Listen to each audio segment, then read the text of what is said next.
हमारी इंडस्ट्री वहाँ से चली थी जहाँ रेप सीन एक शब्द होता था जिसको नॉर्मलाइज किया गया था कि फिल्म में जैसे एक गाना होना चाहिए, 4 गाने होने चाहिए, एक विलेन होना चाहिए, एक कॉमेडी करने वाला व्यक्ति होना चाहिए, ऐसे ही एक रेप सीन होना चाहिए।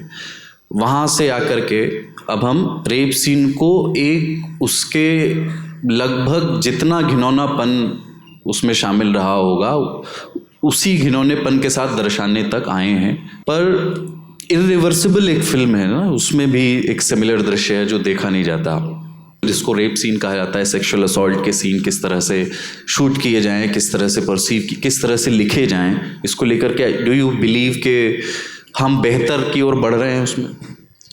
मुझे पता नहीं, मैंने कभी शूट किया नहीं था रेप सीन पहले, तो मैं बहुत परेशान था कि इसको कैसे शूट करूँगा।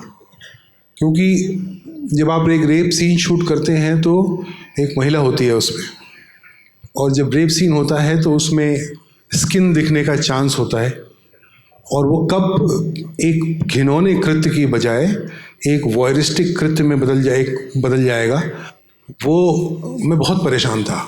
यकीन नहीं मानेंगे कि जिस सीन को तो आपके कलीग ने डिस्क्राइब किया कि देखा नहीं जाता, उस पूरे सीन में लड़की दिखती नहीं है।